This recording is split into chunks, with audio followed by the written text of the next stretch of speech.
आला हजरत इमाम अहले सुन्नत मुजद्दिदीन मिल्लत मेरे आला हजरत से किसी ने पूछा था कि हजरत जी बीबी नात पढ़ सकती है?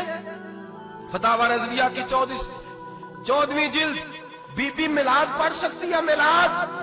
आला हजरत ने फरमाया अगर बीबी मिलाद पढ़ रही हो, नात पढ़ रही हो और उसकी आवाज गैर महरम के कानों तक जा रही हो, फरमाया उसे सवाब नहीं होगा, उसे हराम काम करने का गुनाह दिया जाएगा।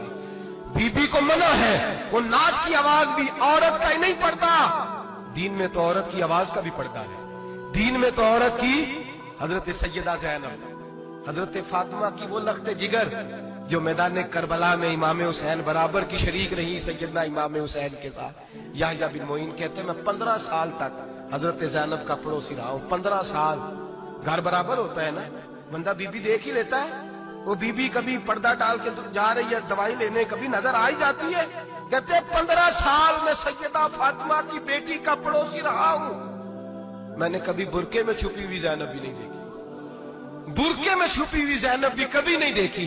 हजरत अब्दुल्ला बिन जाफर तैयार जनाबे अलीउल मुर्तजा के भाई थे, उनके बेटे के साथ इनका निकाह हुआ था, बीमार हो गई तो हजरत अब्दुल्ला कहने लगे ज़ैनब चल तुझे हकीम के पास ले जाऊं, तबीब के पास ले जाऊं। तो हजरत ज़ैनब कहने लगी आप जाइए मेरा हाल बता के दवाई ले आइए। तो हजरत अब्दुल्ला जाफर तैयार कहने लगे शरीयत में गुंजाइश है डॉक्टर के पास जाने, हकीम के पास जाने की गुंजाइश है, तू चलती क्यों नहीं? तो हजरत ज़ैनब कहने लगी शरीयत में गुंजाइश तो है पर अब्दुल्ला मेरी मजबूरी ये है कि मैं फातिमा की बेटी हूं। शरीयत में गुंजाइश तो है पर मेरी मजबूरी ये है कि मैं हुसैन की बहन हूं। शरीयत में गुंजाइश है पर मैं हसन की बहन हूं।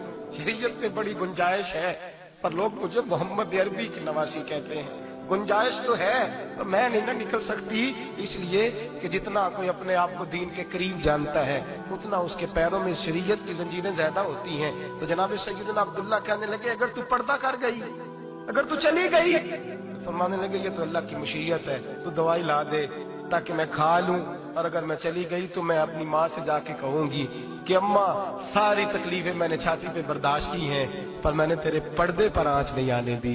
मेरे भाई ये उसवाए नूर है, ये उसवाए हसना है, ये हमें सिखाया जा रहा है। मेरे हबीब करीम की बीवियों का ये हाल था, बीवियों का अपने घर के आंगन में हजरत आयशा सिद्दीका, हजरत सौदा जनाब हफ्सा अपने सेन में जब बैठती थी ना तो दीवार की तरफ मुंह करके बैठती थी, दीवार के साथ लग के दीवार की तरफ। बीबियां अपने घर के अंदर भी दीवार की जानिब मुंह करके बैठती थी। लोग पूछती, बीबियां पूछती कि अपने घर में भी दीवार को मुंह करने का मतलब?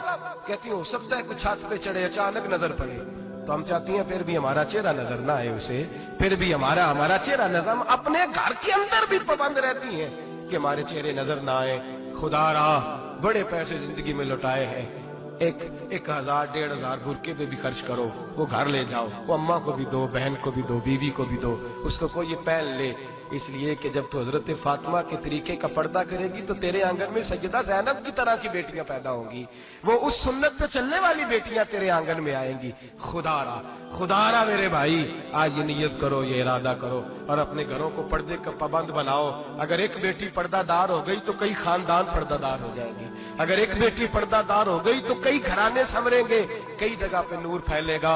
ऐ अर्श के मालिक, ऐ मेरे महबूब के खुदा, तुझे वास्ता है मेरे महबूब की बीवियों का और तुझे सदका हुजूर की शहजादियों का।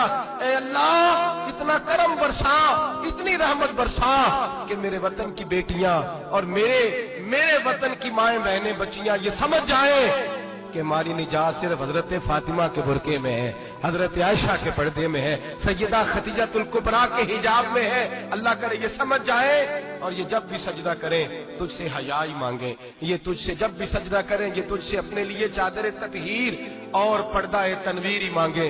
अल्लाह करे मुझ बेअमल की मुंह से निकले हुए लफ्ज किसी के दिल में तासीर बन के उतरे और फिर दुनिया के अंदर ये रिवाज आम हो कि हर कोई पर्दा करे, हर कोई बापर्दा हो जाए। ऐ अल्लाह तू तासीर नाजिल फरमा, ऐ अल्लाह तू अमल की दौलत नाजिल फरमा, ऐ अल्लाह हमारी बेटियों को इज्जत की चादर अता फरमा।